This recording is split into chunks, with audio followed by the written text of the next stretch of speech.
And with that, thanks for tuning in this week's. I just wanted to start on here. Drinking casually. That was hilarious. I was ready to go. I literally had it up in my face. Hello, Ridge Runner Nation. We're back and better than ever with a new edition of the Weekly Rundown, where we talk about all things trail and ultra running from Southeast Ohio and all the running news from the East Coast. I'm your host, the faster host, Michael Owen. And I'm the better host, Wesley Harden. This week we're coming to you from the OVRC studio.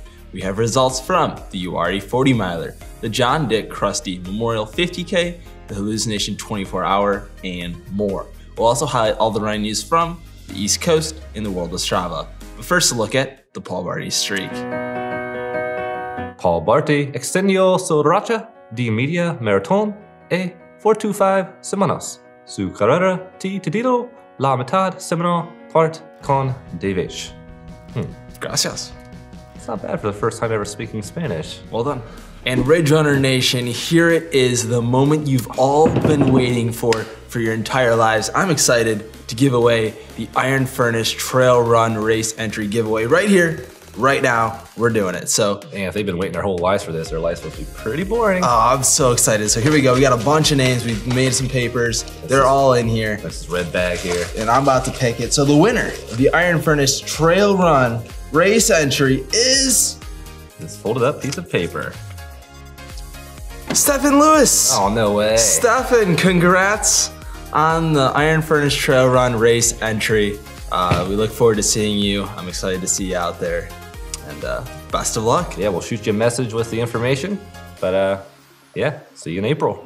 All right, let's get to some race results, shall we? My favorite. Last week, we introduced the Arrowhead 135 as it was ongoing. But since then, the race has finished, and it sure was a doozy.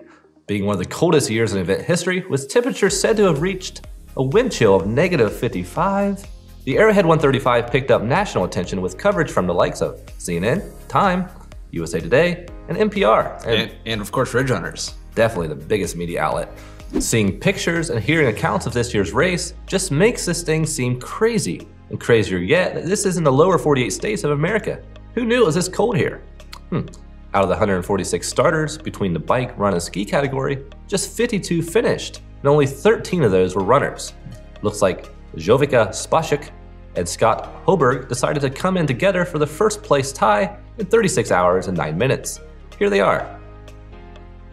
Parker Rios was third place in 38 hours and 23 minutes. And just two from the women's side were able to brave the cold temperatures by finishing. The winner was Faye Norby in 48 hours and 34 minutes. She was a full 7.5 hours ahead of second female, Helen Scotch, in just over 56 hours. Burr. The Uwharrie 40 miler took place for the 29th year down in North Carolina this past weekend. This race is always stacked with competition, and this year was no different. Danielle Dorr won the race in 6 hours, 37 minutes, and 25 seconds. Second place was the top female, Alyssa Godesky, who finished in 7 hours, 33 minutes, and 39 seconds. Alyssa was our FKT women's winner this year. Thought the name sounded familiar. Parker Mitchell finished third in 7 hours, 40 minutes, and our very own Ridge Runner Nation member, Eric Anderson, took the final men's podium spot in 7 hours, 45 minutes. Awesome job, everyone. On the women's side, Erin Jobe finished 6th overall and took the second female spot in 7 hours, 50 minutes, and rounding out the top 3 was Rebecca Wiest in 8 hours, 44 minutes. Great job all Uwharrie runners. Congrats! The John Dick Memorial Krusty 50K is usually a snowy race up in Wisconsin, but we couldn't find results to this year's race. However, after Googling John Dick, we found out there's a John Dick from Canada who's a famous stem cell biologist. Probably not who the race is named after, but pretty cool fact. Definitely. Great guy. Are you seeing this? No? Am I supposed to be seeing something here? Dude, there's something crazy going on right now. It just looks normal. I must be hallucinating because the Hallucination 24-hour run took place over the weekend and things got loopy. Only one runner eclipsed the 100-mile mark, and that was Ariana Frado, who finished with 101 miles. Last year, she finished with 90 miles, so I'm sure she was ecstatic to hit 100 this year. Awesome. The next result that caught her eye was 14-year-old Maximus Lang from North Carolina, who ran 62 freaking miles. 14 years old. Yeah. Wow, that's impressive. Thanks for the humble applesauce, Maximus. Absolutely incredible run. Great section.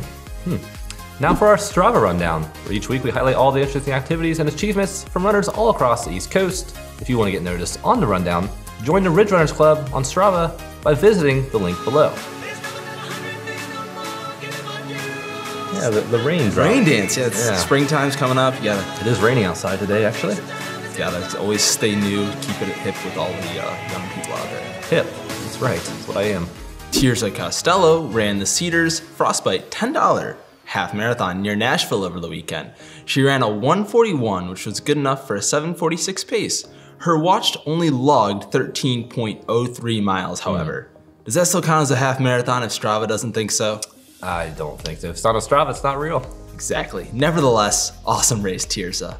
And Joshua Binder had an awesome 16-mile run on Saturday. He caught the sunrise as it was coming up and captured these pics. These are absolutely beautiful photos. Josh, great work out there. Keith Connolly took these beautiful photos in the mountains over the weekend. Dude, Josh's pics were better. Dude, I'm fighting for Keith on these. These photos are awesome. Have you seen Josh's pics? They're good. They're really good. But this selfie's even better.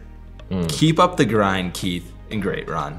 Yeah, keep up those selfies. And Chris Lewis from right here in Athens got out on the Strouds run trails this weekend. His 10-mile run featured 1,400 feet of elevation gain. Chris took a second and captured these photos of snowy trails and Strouds, which reminds me of how much I love the trail running here in Athens. And lastly, I just want to give a quick shout out to Ridge Runner Nation member Tom Brady on his 6th Super Bowl. It's absolutely incredible what he was able to do on Sunday. He had a really nice long run and he's been keeping it up for the past 18 years, so congrats, Tom. He actually had -1 yard of running. Did you see that? Yeah, it is really impressive. Well, I'm glad he joined Ridge Runner Nation. Yes, welcome Tom as our newest member. You have to give me that 6th ring since you can't fit it on your hand anymore. Exactly, we'll just keep it Did you nice see that and warm. kiss he had with Robert Kraft? Yeah, you gotta do what you gotta do. Yeah, Tom Pretty Boy Brady. And with that, thanks for tuning in to this week's Rundown from the Ridge Runners. Be sure to tune in next week. We'll deliver news on the Iron Horse 100-mile endurance run, Rocks and Roots Trail Race Series 2, Louisville's Lovin' the Hills Race, Cloudland Canyon 50K, and more. You love horses, don't you, Wes? Big fan of horses. In addition, subscribe to our YouTube channel and smash the bell below, and you'll be notified every single time we release a new video. You can also find us in podcast form on Apple iTunes and Google Play. I'm your host, the better host, Wesley Hart. And I'm your faster host, Michael Owen. And we'll see you next week on the Weekly Rundown.